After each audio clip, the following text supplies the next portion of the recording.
Is the Pact of the Blade Warlock the highest sustained damage dealing character to come out of the new 2024 Player's Handbook for D&D? Keep watching to find out. Welcome to D4.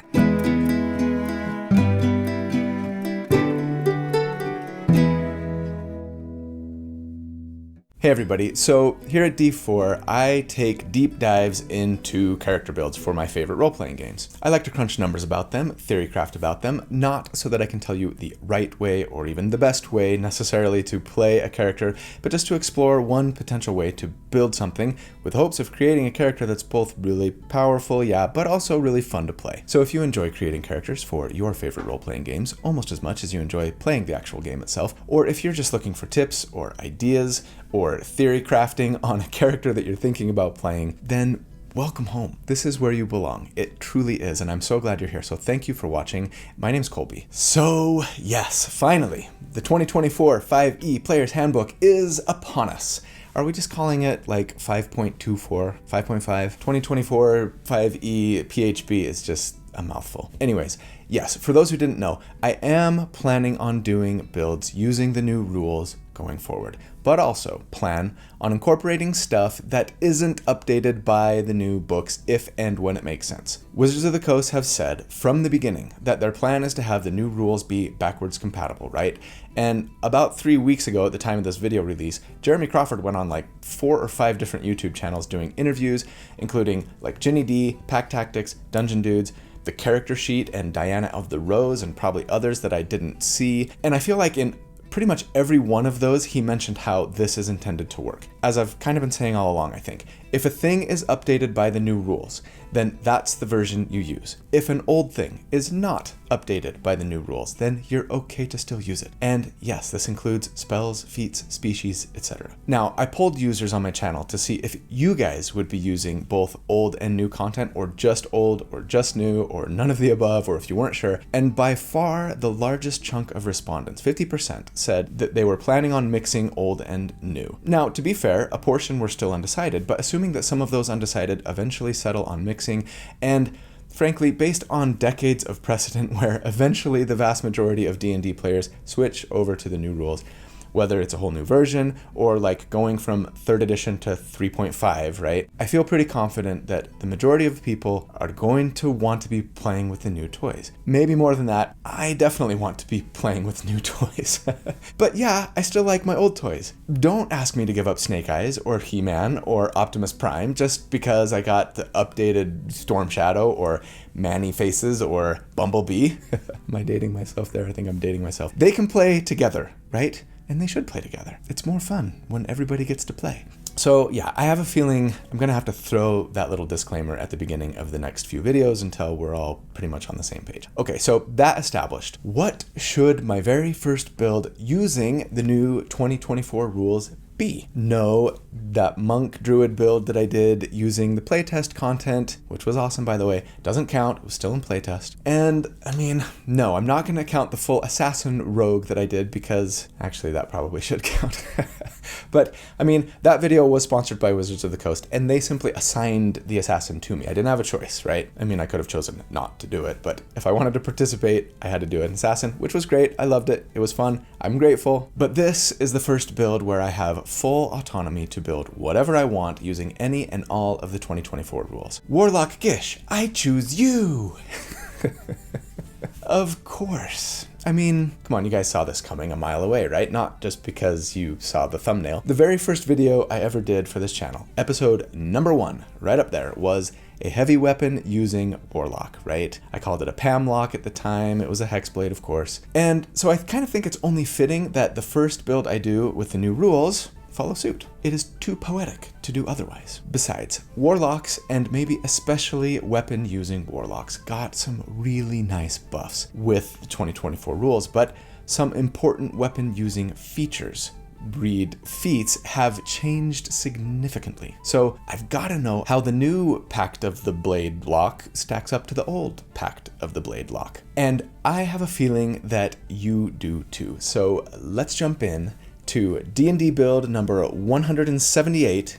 Should I just start over at number 1 or like 2024 number 1. That's too wordy, too complicated. The new and improved ? Bladelock. Huge thanks to my good friend Randall Hampton for the fantastic artwork that he did for this build. He does this every week. He's such a great artist. If you guys would be interested in following him on social media or potentially reaching out to see if you could commission him to do some art for your character or even your entire party, I will put links in the video description as always on how to do so. But first, did you guys know that if you use my code D4 at checkout, you save 51% off of your World Anvil subscription? 51%. For reals, more than half. That's ridiculous, right? That's insane. So aren't you glad that you watch my videos so you can save all of that money? You don't subscribe to World Anvil, you say? All right, let me tell you what you've been missing. World Anvil is basically the best software out there for both GMs to build their homebrew world and for players to interact seamlessly with that world. For world builders, DMs, GMs, World Anvil supports over 45 systems, including D&D and Pathfinder, as well as dozens more. It will even help you integrate your own gaming system if you are so into homebrew that you're just gonna build your own game, right? You can do that. They'll help you integrate it with their software. World Anvil makes it easy to create wiki-style presentations of your world and your writing so that you can keep track of everything you build. They have the best interactive map builder in the industry that you can customize to your heart's content, and even chronicles that combine timelines with those maps that you make so that you can plot and keep track of what happened, where and when in your world, whether like before your campaign started, historically, or while things have been going on. Presenting information to your players has never been easier. And yeah, World Anvil is for players too, not just GMs, right? It not only makes it easier than ever to access everything that your GM wants you to know about their world and their campaign, but yeah, you can build your character right from within World Anvil's site, regardless of the setting or game system that your game is happening in. So keep your character sheet, your backstory, your journal entries, your session notes, all in one convenient location, where all the info that you need about your GM's world is just a click away. So please, do yourself a favor and go check them out. Sign up for a free account, if nothing else, to see what you might be missing. When you do, I would appreciate it if you'd use the URL right here so that they know I sent you. I'll put a link in the video description as well, of course, in the pinned comment. And again, if you decide to do a yearly subscription, which I bet you're going to want to do, if you use the code D4 at checkout, you're going to save an incredible 51%. So huge thanks to World Anvil. You guys are awesome. Appreciate the sponsorship, and let's jump into the build. A quick note, you're probably noticing that this video is a little bit longer than most of my videos have been lately. I think that's probably going to be the norm for a while as we get sort of comfortable with the new rules, right? I'm probably going to be explaining things and reminding everybody, myself included, about, things that have changed. We'll be doing that a little bit more for the next few videos at least, while we're kind of learning and getting comfy. Hopefully the over an hour time won't scare off too many newbies. All right, so at level 1 for our starting class. Yeah, fine. I am super tempted to start Fighter 1 here. No question. If I were playing this character in game, I probably would, for a variety of reasons. I mean, of course, there's the usuals: armor and shield proficiency, constitution saving throw, and thus concentration check proficiency, right? A fighting style. But now we even get to add something to the mix, right? Weapon proficiencies, which are awesome. But no, I'm committed to going full warlock for this first build here. Even if I were maybe to make a choice if I were going to play this character in game. I really want to know how a straight class Bladelock stacks up here to give us kind of a base that we can compare to later, if nothing else. Plus, yeah, I mean, that's what I did for that very first Warlock Gish build, right? And I really do want to see how a full Gish lock now compares to a full Gish lock then. So here we are. And yes, I appreciate that Paladin is also a decent starting option here, especially if you can give up 2 or 3 levels for Smite and maybe a subclass in before people in the comments complain about the nerf to Smite. But no, not today. Tomorrow, for sure. As for our starting race, here is a dirty little secret about species in the new 2024 Player's Handbook. When it comes to sustained damage, at least, depending on your build, it kinda doesn't really matter all that much which species you choose. And you know what? I freaking love that. I mean, sure, humans get you an extra origin feat, but though there are some great origin feats, several I'd love to have, none of them are going to do a lot for your sustained damage necessarily. I mean, I just might argue that halflings might actually be the best species for sustained damage now. Chris, Treant Monk, would be just so happy to hear me say that.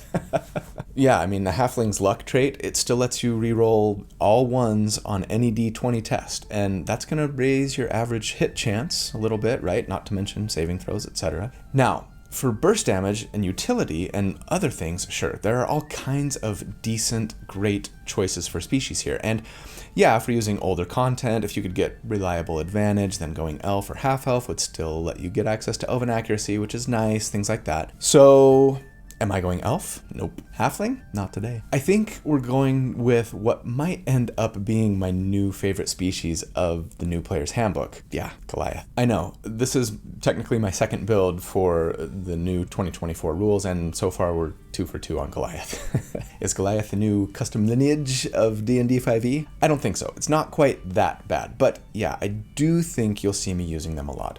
You don't have to, of course, but I love Goliaths because not only do they get some extra speed, 35 feet instead of the typical 30, right? But they also get giant ancestry, which lets you choose a giant type that you are descended from, and there are lots and lots of amazing options. But for this build, we are going to go with the Hill Giant ancestry because they give us the Hills Tumble feature, and this tells us that proficiency bonus times per day, when we hit a creature who's large or smaller with an attack roll, any attack roll, and deal damage, we can knock them prone. No saving throw, no nothing. They're just prone. And since we will be a melee character here, that will mean we'll be able to guarantee advantage on our enemy at least a few times per day. Maybe not enough to be considered sustainable by itself, but with the help of another feature or two that we'll be picking up, I think it will help us close the gap. Feel free to go a different route here if you really want. I mean, I suppose that goes without saying for all of the choices that I make, right? But we're going to be a Hill Giant descended Goliath who has made a pact with an otherworldly being. Cool. Okay. Next up, let's talk about backgrounds. Yes, they have changed dramatically for the 2024 rules, such that picking the right one is a much bigger deal than it used to be. In the player's handbook, there are 16 backgrounds to choose from, and each of them are tied to 3 and only 3 ability scores that you can either bump by +1 each, or you can go +2 into one and +1 into a second, right, ignoring the third. So if you take Acolyte as your background, you can only increase Wisdom and or Charisma and or Intelligence, right? If you want to bump Constitution, you got to take a different background. Also, they each have an origin feat that they give. Remember, these are feats available to characters at level 1, right? Non-origin feats, including feats not included in this new player's handbook, are now called general feats and aren't available until level 4. So the Acolyte gives the Magic Initiate feat, though it specifies you have to choose from the Cleric spell list for that feat. If you want a different feat, Tavern Brawler, Lucky, you've got to pick a different background. Backgrounds also give you 2 skill proficiencies, a tool proficiency, and equipment. All of that said, in the playtest, and apparently in the new DMG Dungeon Master's Guide that comes out later this year, we have the option of making a custom background. And I'll tell you what, I think the thing that frustrates me the most with the 2024 DMG is that they didn't include custom backgrounds as an option. Some of you are going to be like, that's the thing that bugs you most? Yeah, I think it is. Because now there are going to be lots of people who can't use custom backgrounds or consider them as an optional feature that they're not going to allow at their tables, and that is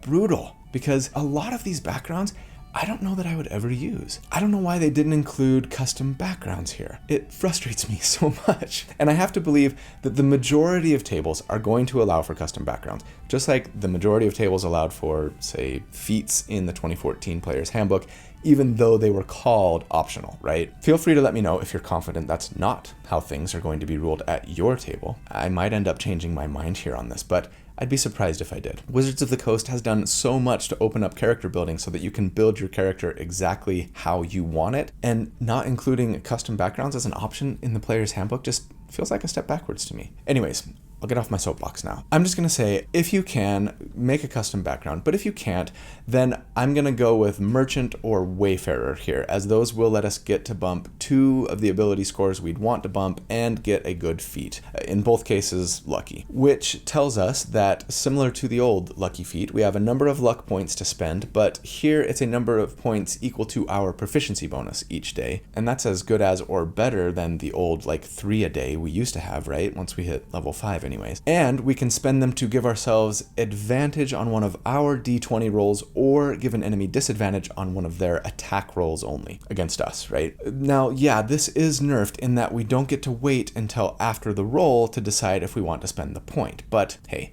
at least we can eventually get more of them, right?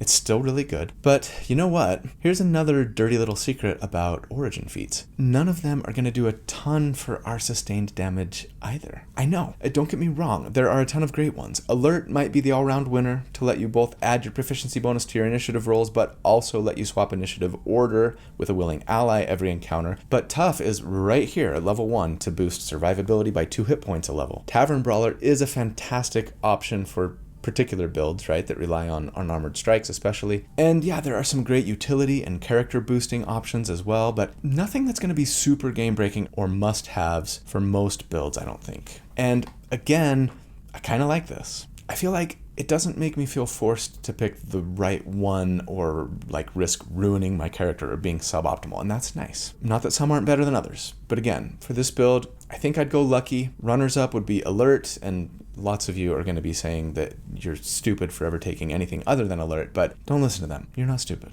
Winning initiative is really important though. And you can never go wrong with Tough. Staying alive, also really important. Dead character does 0 damage. As for our ability scores, assuming that we use the point buy method, as always, I'm going to say let's get a 15 in charisma and then a +2 from our background there. And then like we want a 14 in both constitution and dexterity. So depending on which background you take, you'll point buy to 13 in one, adding a +1 there from the background, and then point by 14 in the other, right? Finally, we're going to want a 13 strength as well. Wait, what? I thought we were making a straight Pact of the Blade warlock. Doesn't that just mean that we only care about charisma? We could dump strength? No multiclassing. Right, we are, but we still are going to need a 13 strength for 2 reasons actually, but I'll get into them later. As for equipment, I'm going to say just take the gold option that we get from both our background and our class, right? Warlocks get more than most for some reason, so we'd potentially start with 150 gold here and just buy some studded leather armor and then whatever other necessities you might need. We're not going to need to buy a weapon here, of course, so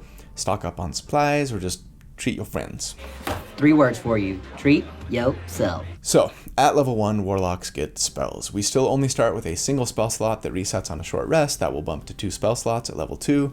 And we can prepare 2 first level spells and 2 cantrips for now, and that will increase as we level. I'm going to say grab Eldritch Blast, of course, the quintessential Warlock damage from range cantrip option, right? And then probably Hex and Armor of Agathis, which function about the same as they used to. The other thing we get at Warlock 1 is not our subclass any longer, but invocations. I think I'll take the trade. Now, we only get 1 invocation at this level, and most of them have a level requirement of level 2 Warlock or higher, but not the most important one for us. That's right, Pact of the Blade, because, in case you didn't know, Pact boons are not a thing any longer, and instead, the Pact boons became invocations. And yes, Pact of the Blade now tells us that as a bonus action, we can summon any melee weapon of our choice with which we bond. Alternatively, we can bond with an existing weapon if we prefer. While bonded, we have proficiency with that weapon, can use it as a spellcasting focus, and best of all, can use our charisma modifier for our plus to hit and damage instead of our strength or dexterity. Hexblades, be on! Okay, fine. There will still occasionally be reason to go Hexblade, but not because we really wanted to be a sad charisma-based Gish, a sad single ability score dependent, right? Now, we just need a single level dip in Warlock. Will any Paladin or Valor Bard ever not dip 1 level into Warlock again? Yes, of course they will. Those with integrity. I salute you and your righteousness. The rest of us will enjoy our better spells and auras and inspirations, but we'll feel a little guilty about it, maybe. I mean, I suppose the old Eldritch Adept feat would let you get here, right? If you'd rather sacrifice a feat than a level, or maybe your table doesn't allow for multi-classing. But that feat isn't in the new player's handbook, so you'd have to be allowed to use older content, which most of you seem to be able to do anyways. I digress. So yes, we can now just pump charisma to our heart's content and use it for both our spells and our weapon attacks, making us both very happy and sad. Though not quite as sad as we might have liked to be, because here's the thing about heavy weapons in the new rules. It used to be that if you were small sized and used a heavy weapon, you'd have disadvantage on your attacks.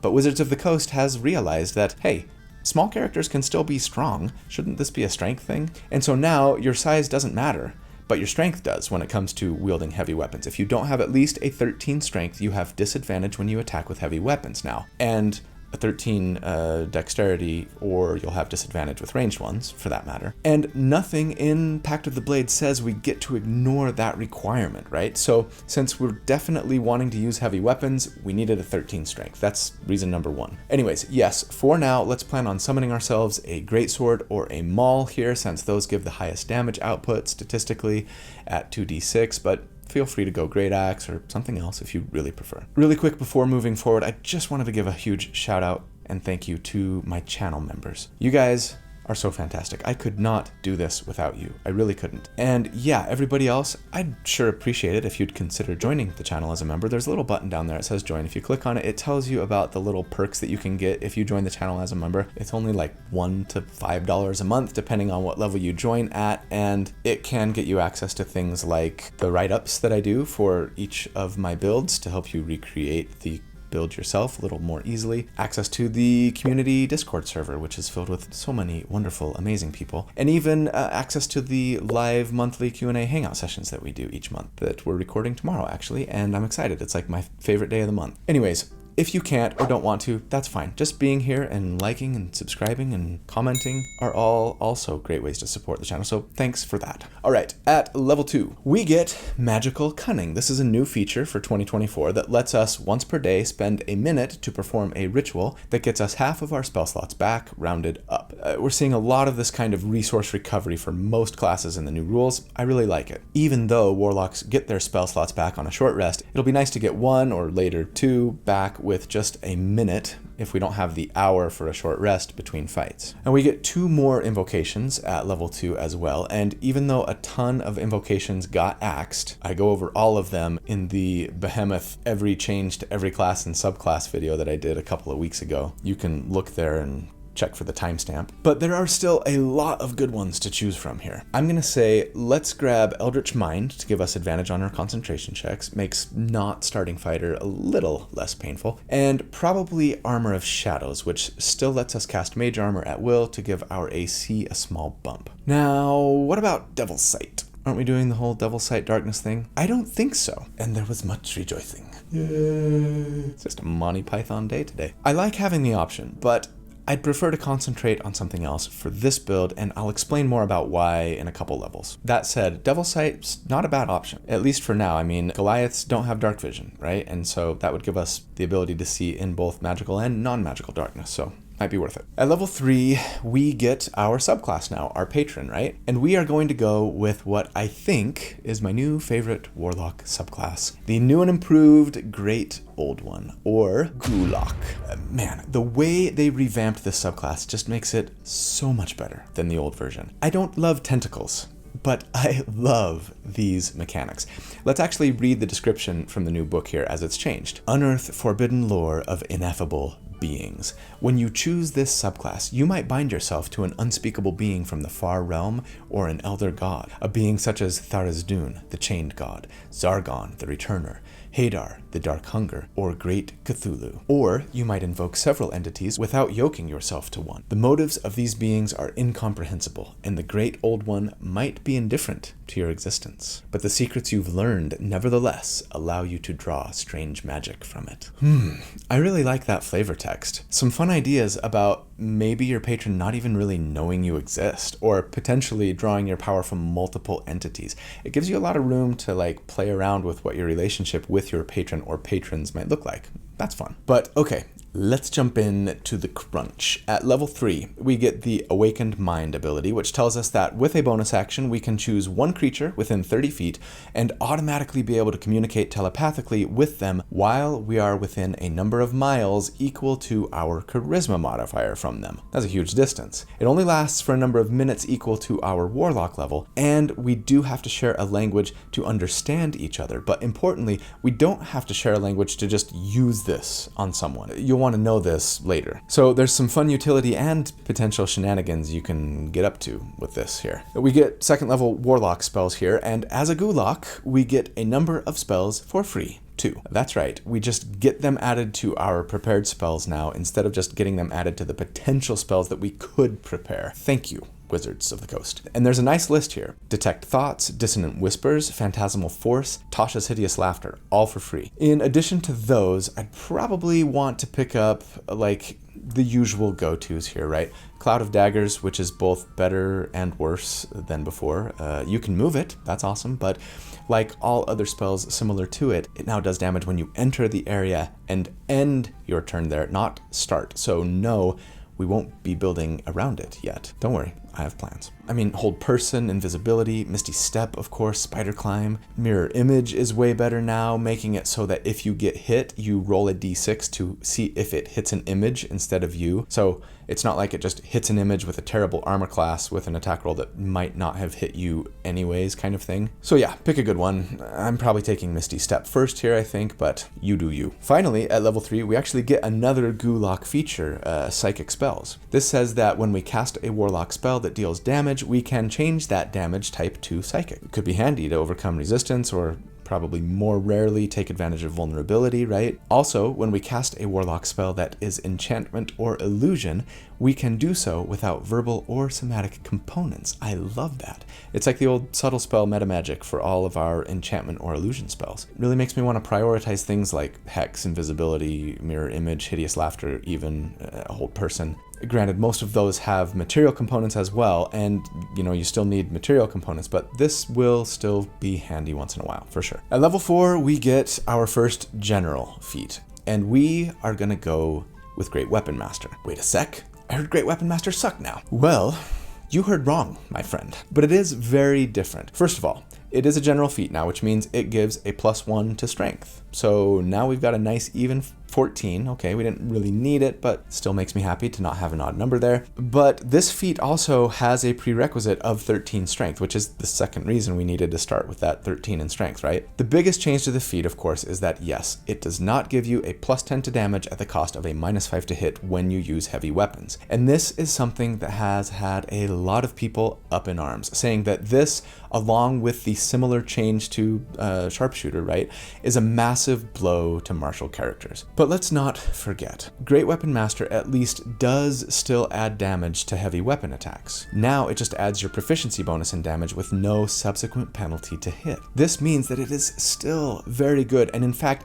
depending on the enemy armor class and your hit chance, etc., it's actually better than ever. It's true. Now, one big drawback that I do kind of hate and kind of don't is that this extra damage can only happen when you're hitting as part of the attack action on your turn. This means that bonus action attacks or reaction attacks don't get that bonus damage, and that seems a little silly and frustrates me a little bit, especially since the other part of this feat, now called Hue, still says that if we crit or kill an enemy, we can make another attack with this weapon on the same turn as a bonus action. But we wouldn't get to add the proficiency bonus damage to that attack. Feels weird, but it's not the end of the world.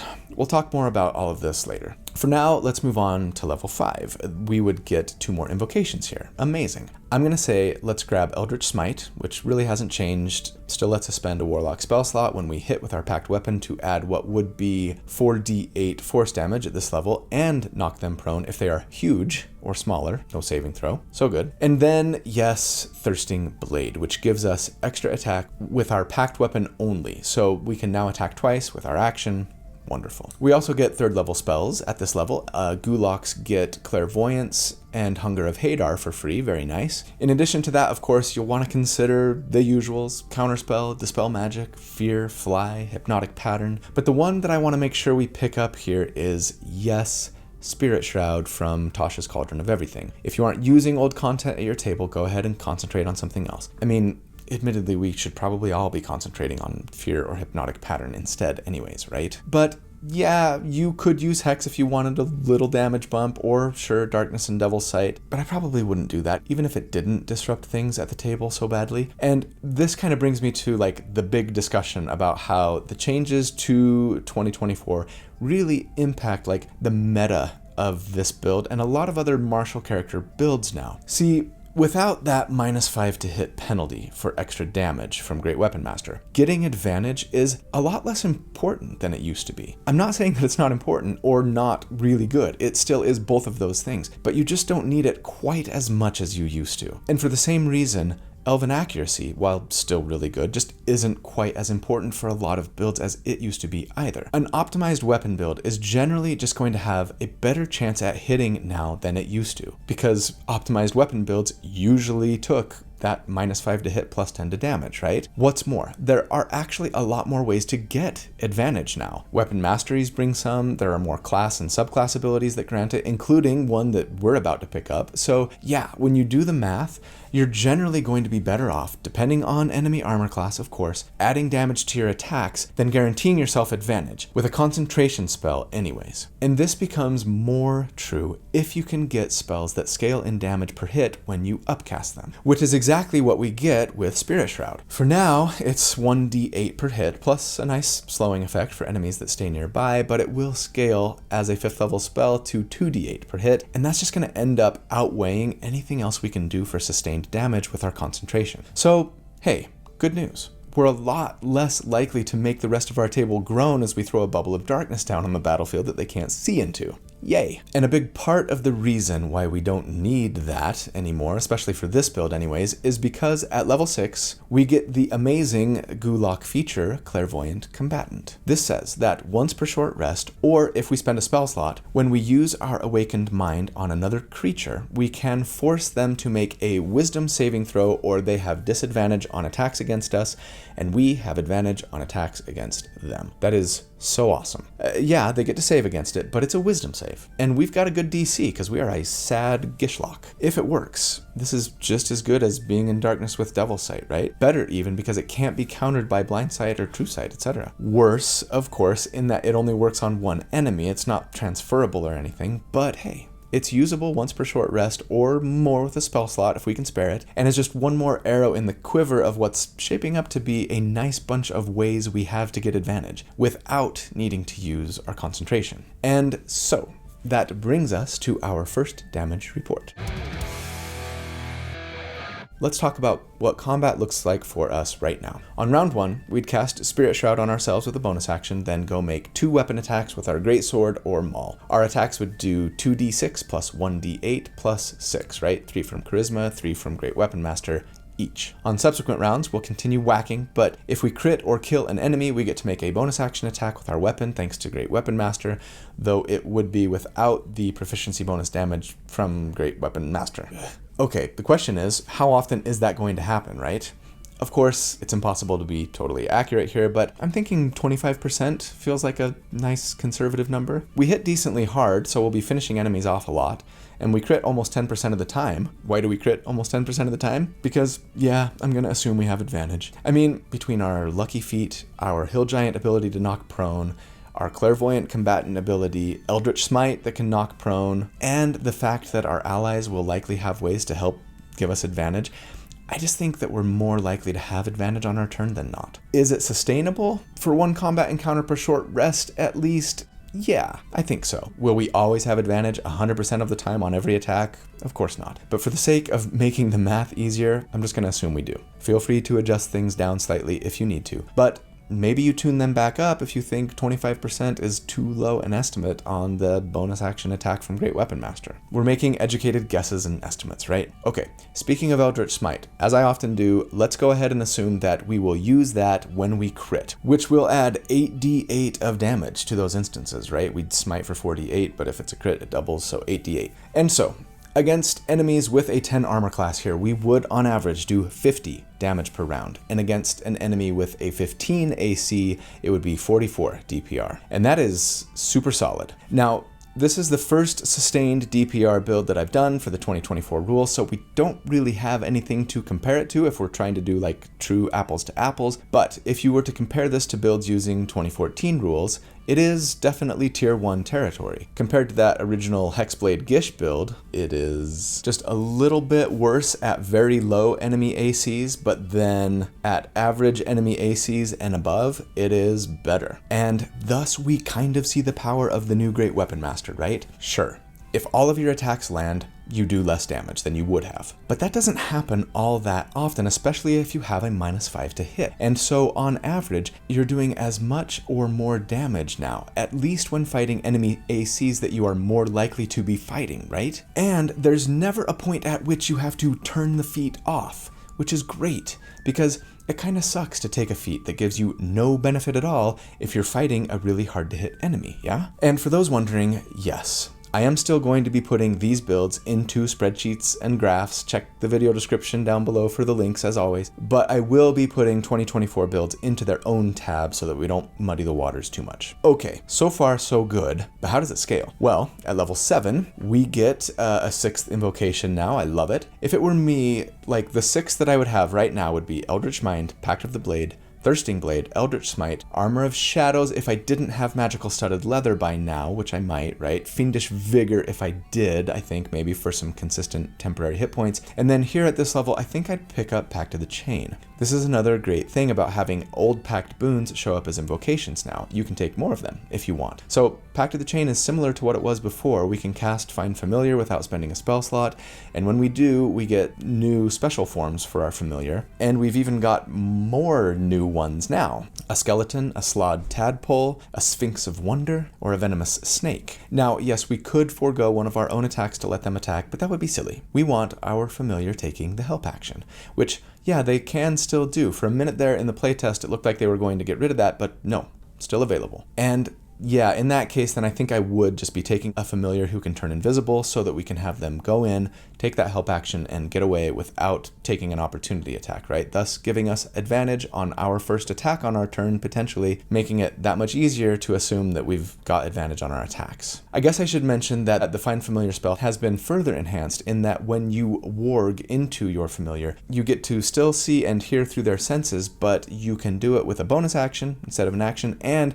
it doesn't make you blind and deaf. You just add what they can see and hear to what you can see and hear. Nice. Might get a little confusing. I wonder how that would all play out in your brain. Anyways, the spell's better than ever. And we also get 4th level spells here, right? And Gulaks get Confusion and Summon Aberration for free. That's nice. We're going to talk more about Summon Aberration in a minute. Otherwise, I would consider like Dimension Door, of course, Banishment for sure. It's arguably even better now, I think, in that it doesn't leave it so vague as to whether or not the creature is from another plane. It just says, if the creature that you cast it on is an aberration, a celestial, an elemental, a fae, or a fiend, then they're gone forever if the spell lasts for 1 minute. Very cool. The other one to consider here is the good old Shadow of Moil. If you feel like you're running low on advantage opportunities, or maybe you're fighting a gargantuan creature that you can't knock prone, etc., this is still a good one to help us stay safe and hit more reliably in that it heavily obscures us to everyone else, meaning, yeah, we have the invisible condition by 2024 rules, right? Not to mention the nice little damage it returns to a nearby attacker if they do hit us. As an aside, since Shadow of Moil is not in the 2024 Player's Handbook, if you just really would prefer to have guaranteed advantage all the time but can't play with non-2024 rules and don't want to rely on the Darkness Devil Sight thing your whole career, consider taking the Archfey for your subclass instead of Great Old One, as they get access to the Greater Invisibility spell. And I mean, just look like a ton of fun to play otherwise. I talked about them in that, big every change to every class and subclass video. Yeah, super fun. Okay, at level 8, we get another general feat. And yeah, I think we've got to get out of the 17 charisma doldrums. So what general feat should we take to get us to 18? You could go Warcaster. We already have advantage on concentration checks with Eldritch Mind, but this is a half feat now and would let us then free up an invocation. It's not bad. I think I would probably take Fey Touched. Yeah, it made it into the Player's Handbook officially. Huzzah. One of my favorites, right? It hasn't changed since Tasha's. It still gives us Misty Step and another first level enchantment or illusion spell, which would benefit from our Psychic Spells feature, right? And would free up a prepared spell for us to learn something else instead of Misty Step. Feels great to me, but feel free to grab Shadow Touched or Telekinetic or, Warcaster, something else instead. Let's just get that charisma to 18. At level 9, we get the brand new Contact Patron feature. This is really great. It just lets us always have the Contact Other Plane spell prepared and lets us cast it once per day without spending a spell slot, and when we do, lets us contact our patron and tells us that we automatically succeed on our save for it.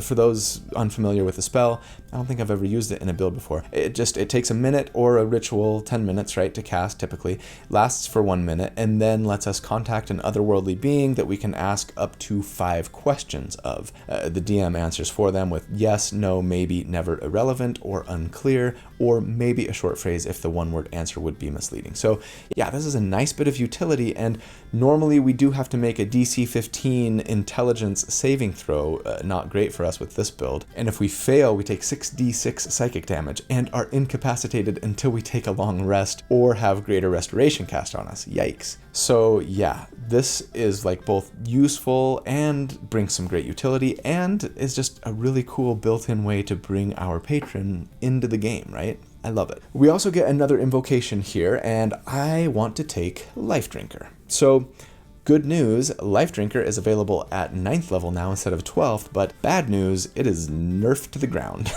Instead of adding your charisma modifier, or, like doubling it for us, each time you hit with a packed weapon, it now just adds 1d6 radiant, psychic, or necrotic damage once per turn, and then tells us that if we want to expend one of our hit dice to do so, in which case we can heal, right? Just like as though we were taking a short rest, our hit die plus our constitution modifier. And I mean, okay, that healing isn't bad actually, especially since you can do it potentially every turn. It could be a difference maker between keeping you on your feet during a fight and not. Though, yeah, it does expend your hit dice, so you wouldn't be able to use them on a short rest. The damage, yeah, that feels like a bit of a blow. 3.5 damage on average once instead of what would be 4 damage every single hit for us right now, right? But it's okay. We'll make up for it later. We get 5th level spells here, of course, and Gulaks get Modify Memory and Telekinesis for free. Very nice. And then there are, of course, lots of great options to choose from otherwise. Hold Monster, Synaptic Static, and there's potentially a new spell that I'd like to discuss. Jalarzi's Storm of Radiance. This is kind of like Moonlight, but for warlocks and other spellcasters. It's an action to cast, it requires concentration,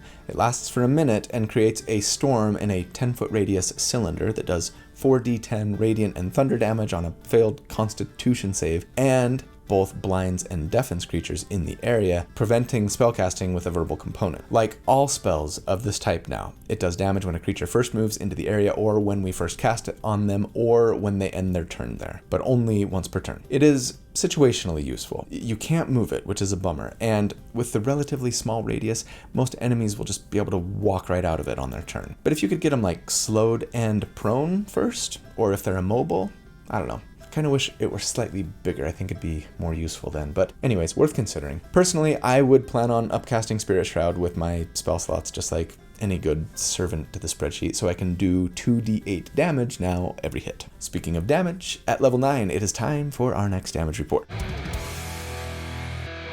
Since last check, we've had some nice bumps. An extra d8 per hit from Spirit Shroud now, an extra d6 once per turn from Life Drinker, a bump to our Charisma modifier and proficiency bonus for Great Weapon Master, a Familiar now to potentially give us advantage on our first attack every round, and yeah, we could be Eldritch Smiting for 12d8 now if we crit, not to mention some nice control and utility and defensive options. And so, at this level, against an enemy with a 10 armor class, we would on average do 72 damage per round, and against a 16 AC it would be 66 DPR. And compared to old 2014 rules builds, that's kind of middle of tier 1 still. Really solid, and compared with the old Hexblade, we're kind of in the same place. Less damage at very low enemy ACs, but better at like middling and higher, and feels really good to me. Let's keep going. At level 10, Gulaks get 2 features. Hooray. First up, Thought Shield says that our thoughts can't be read by telepathy or other means unless we allow it. Awesome when we need it, which sure might be rarely, but then we'll have also resistance to psychic damage, appreciate that, and whenever a creature deals psychic damage to us, they take the same amount we take. Awesome. Man, I wish we could somehow force an enemy to deal psychic damage to us. Wait, so if an ally gets us in the radius of their like synaptic static, because they want to hit as many enemies as possible, we would inadvertently hurt them and maybe knock them out of their concentration or something. So careful, other casters. And we also get this cool little ditty, Eldritch Hex. Eldritch Hex says that we always have the Hex spell prepared. Okay, we probably dropped that a while ago, but that's fine. But then, interestingly, when we cast Hex on an enemy and choose an ability that they have disadvantage on for ability checks, right? That's part of the hex spell too, not just the d6 of damage per hit. Sometimes we forget about that. Then they also have disadvantage on saving throws for that ability, and that is potentially amazing. Now, I'm not going to build around it with this build, but it's on my to-do list. I think this feature especially shines when you've got an ally who's got like a devastating saving throw ability, right? Maybe a monk's stunning strike or an ally's hold monster spell, etc. Since Hex still requires concentration, there's not a ton that we can do with this feature just by ourselves on this build, but like I say, I'll get there one day. I do love the teamwork and tactics this potentially brings, and yeah, depending on what your allies can do, this will be better to cast than Spirit Shroud, despite the lower damage and the bonus action to transfer cost of Hex, right? So, really cool. At level 11, we get our first Mystic Arcanum, a 6th level Mystic Arcanum. It works pretty much the same as it used to, giving us a 6th level spell that we can cast once per day, but not giving us a spell slot to do it with, meaning no using it to upcast lower level spells or anything. Poop. But that's okay, because 6th level spells are awesome. I mean, Mass Suggestion, right? Wait, Mass Suggestion isn't a Warlock spell anymore? Flip table.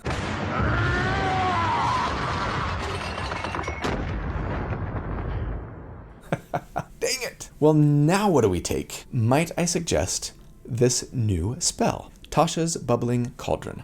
This is really cool. It conjures a cauldron that lasts 10 minutes, and the liquid inside duplicates the properties of a common or uncommon potion of our choice. What do we brew? I mean, a potion of healing, sure, but what are the more fun and powerful choices here? Potion of climbing? Potion of fire breath? Potion of hill giant strength would give a 21 strength for an hour. That could be awesome. I mean, we can distribute these amongst our allies. Potion of growth, though. This will enlarge you like the enlarge reduce spell. That's going to give us a little more damage per hit. I mean, there's other things too that are useful. Potion of water breathing, right? But yeah, I love the versatility that this can bring us. But I'm going to say, let's go ahead and brew some potions of growth. We can only cast this spell once per day, but the potion itself lasts for 1d4 hours. And the cauldron produces a number of potions equal to our charisma modifier, so 4 for now, and they just last indefinitely or until we cast the spell again. So if we wanted to be selfish, we could probably be enlarged for pretty much every combat encounter, like all of the time. And yeah, in 2024 rules, potions only take a bonus action to drink, like most of us were already homebrewing at our tables anyways, right? I love it. Don't forget, at this level, we do get a 3rd spell slot now. So yeah, 3 5th level spells every short rest, plus a little bit more once in a while, and we can recover now 2 of those when we use Magical Cunning once per day, right? Okay.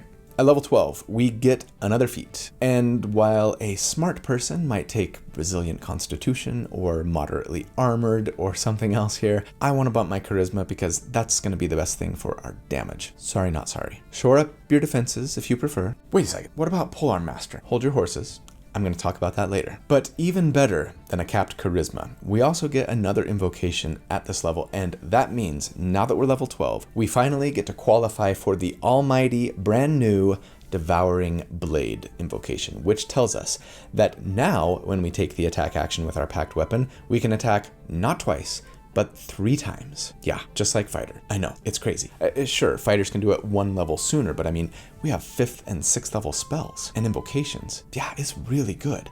And it makes me feel a little bad for fighters, if I'm being honest. Sure, they have other stuff too. Weapon masteries, better defense, more feats, cool subclass things, but I think advantage Bladelocks here. At level 13, we get our 7th level Mystic Arcanum, and yes, Force Cage is still on the Warlock spell list, thankfully, but guess what? It requires concentration now. No! That's okay. I'd still probably take it because it's still amazing.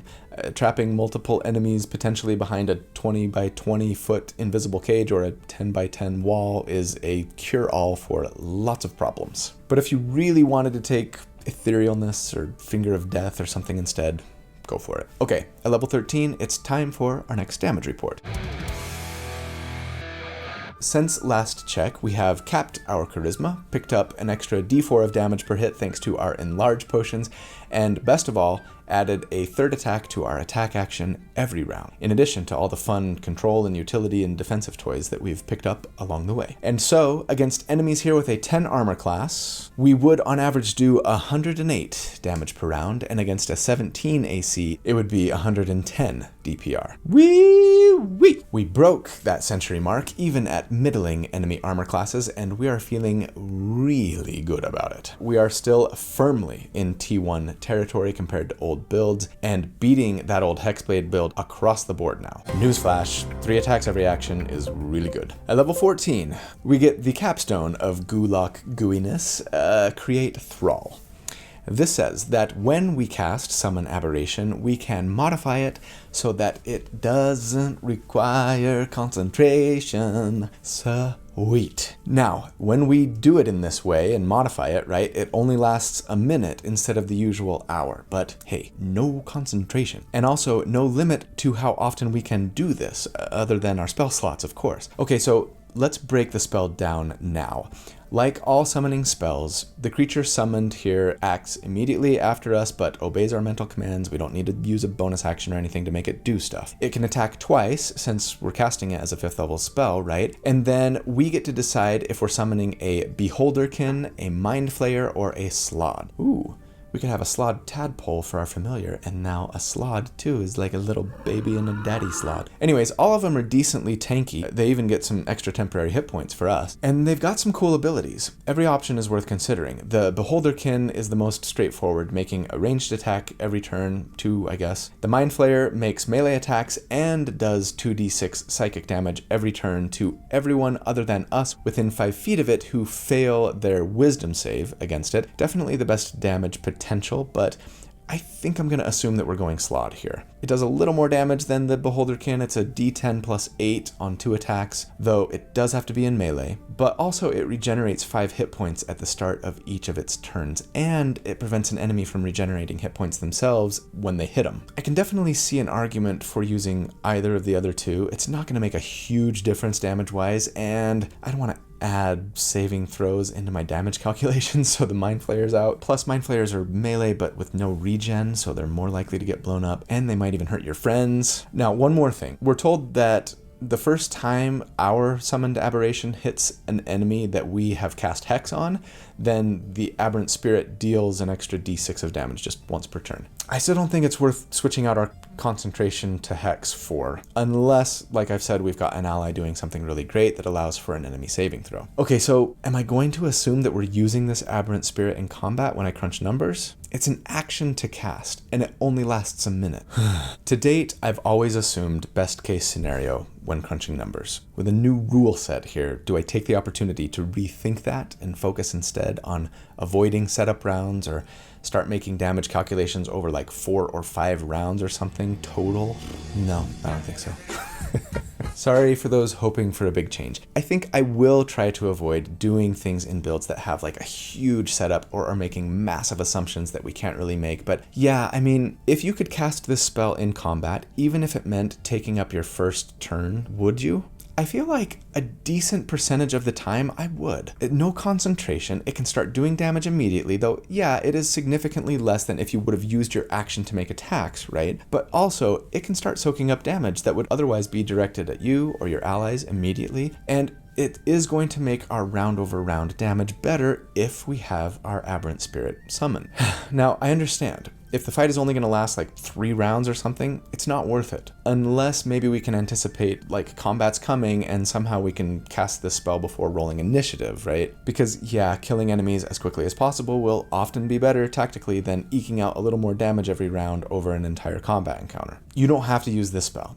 If you don't, your sustained damage won't be quite as high as I'm going to report later. That's okay. This gives us an idea of what's possible, and then you can decide, based on the combat encounter and how many spell slots you have, etc., if you want to cast it. Okay? Okay. At level 15, we get our 8th level Mystic Arcanum, and I mean, we could take Power Word Stun. I know it has problems, but I think with the bloodied condition being an official condition now, where a target has half of their hit points or fewer, how many hit points an enemy has might be a little more telegraphed regularly, and due to the fact that now with Power Word Stun, if they have more than 150 hit points when we cast it on them, they at least get their move speed reduced to 0 until their next turn now, so it's not totally wasted, and it's better than before. That said, we're level 15, 150 hit points isn't a ton. We might do that in a single round of combat ourselves, or at least close, so How about we take Befuddlement instead? It's an action to cast, and the target takes 10d12 psychic damage on a failed intelligence save. That's nice. And also can't cast spells or take the magic action for 30 days, at which point they can repeat the saving throw. That's pretty nice, depending on the enemy, right? If they fail that first save, the only other way to get out of this magic prohibition is via a greater restoration, heal, or wish spell. That's fun. Shut down those casters or enemies using magic items. We also get at this level our final, at least for this build, invocation. And now that we're 15, that means we can take Witch Sight, which is massively improved now. It simply gives us True Sight out to a range of 30 feet. The end. That means we can see through normal and magical darkness, invisibility, transformations, illusions, and even into the ethereal plane. So good. At level 16, we get our final feat here, and we're for sure taking moderately armored so that we can use medium armor now, right? Or resilient constitution for constitution and concentration check proficiency. There's still more damage on the table. Okay, what about Weapon Master? This feat now would let us learn the weapon mastery of a single weapon. We could get Topple for a maul so that we could knock enemies prone even more often, or Graze for a greatsword, letting us do some guaranteed damage equal to our charisma modifier if we miss. Those things would be nice. And by the way, we see here why one level in fighter would be so great, because we would get 3 feats worth of stuff, right? Armor proficiency, constitution save proficiency, and weapon masteries. Anyways, no, I think I'm going to take Polearm Master instead. Record scratch. Say what? You waited all this time and now we take it? Right, so here's the thing. Like I've said, the bonus damage from Great Weapon Master we get, right? Proficiency bonus damage only works on our action, right? Not our bonus action. So even though Polearm Master still gives us a butt action attack with the blunt end of our glaive or our halberd, without the proficiency bonus extra damage from it, from Great Weapon Master, it just made more sense for us to cap our charisma first to increase our hit chance, our damage when we do hit, and sure, getting 2d6 from the weapon instead of a d10, right? It's not a huge difference, but those things do all add up. Plus, we've been assuming that we get a bonus action attack some of the time, and we often need our bonus action to, say, use Awakened Mind, or get Spirit Shroud going, or who knows, cast Misty Step, etc., etc. The truth is, we could have taken Polearm Master back at level 12 and it would have been fine. It actually would have done slightly more damage than capping our charisma until after an enemy AC of 18. But to me, yeah, considering that the damage is within a point or two at most enemy ACs that we're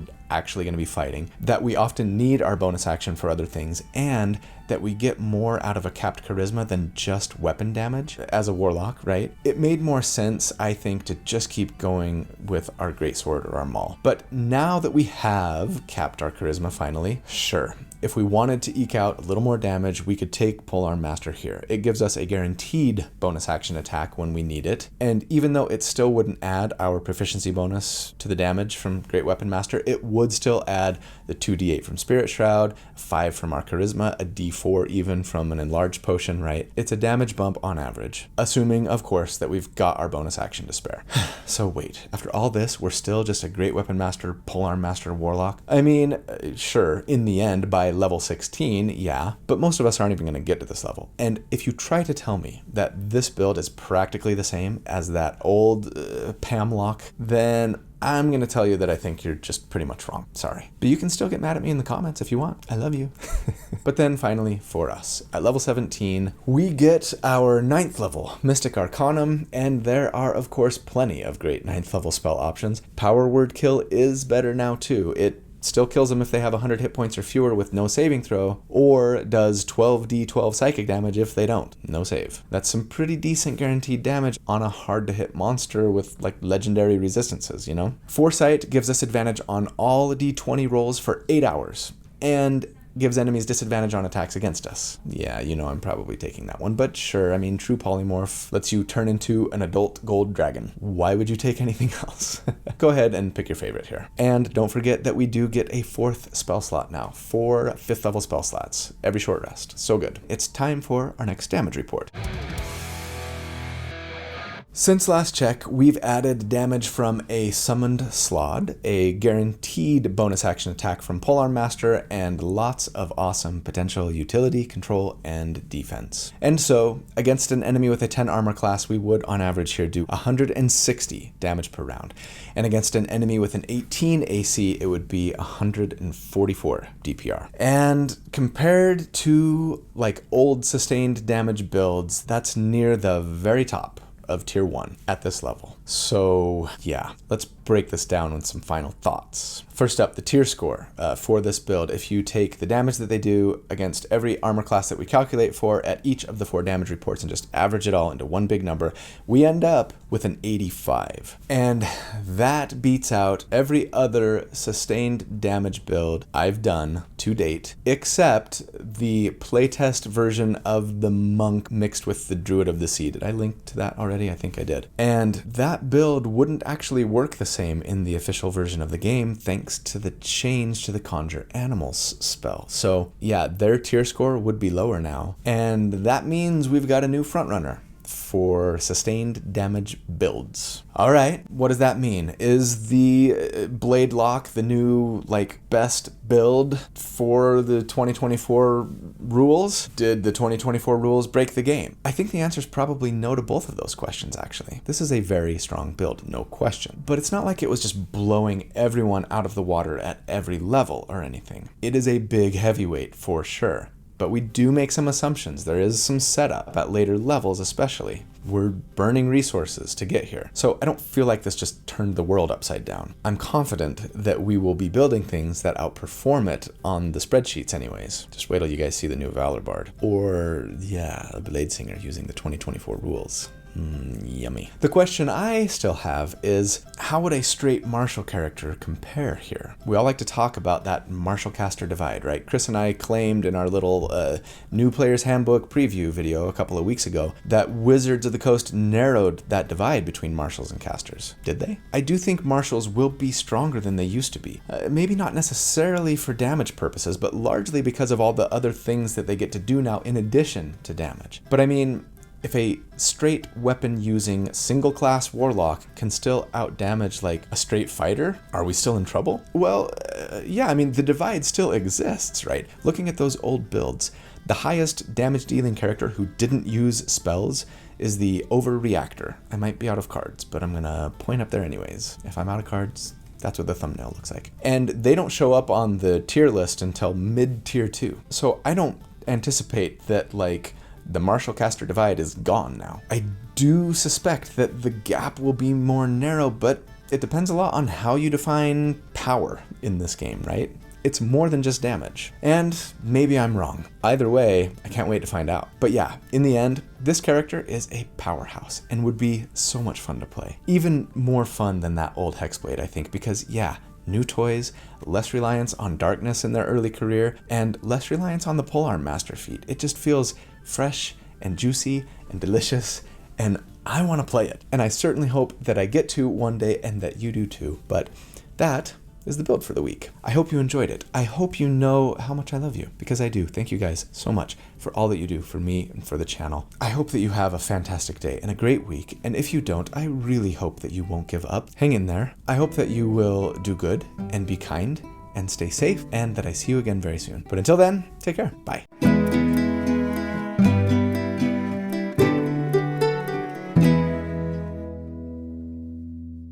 Wait all day and breathe my skin. You close the door, the light shines right in. Shine a light on you. I seize the moment. Bow, bow, bow, now. So shine much better in the morning. When the day is dawning, the light shines right in. Oh, that's such a good song. Anybody else familiar with The Vinyl Skyway? They're not a particularly popular band, but super good. That song is called Shine. That's my favorite of theirs. I love it. If you haven't heard them, check them out. They're super happy. Well, most of their songs. At least that one. All right. New favorite shirt. It's, well, I'll show you. Strange Women Lying in Ponds Distributing Swords 2024.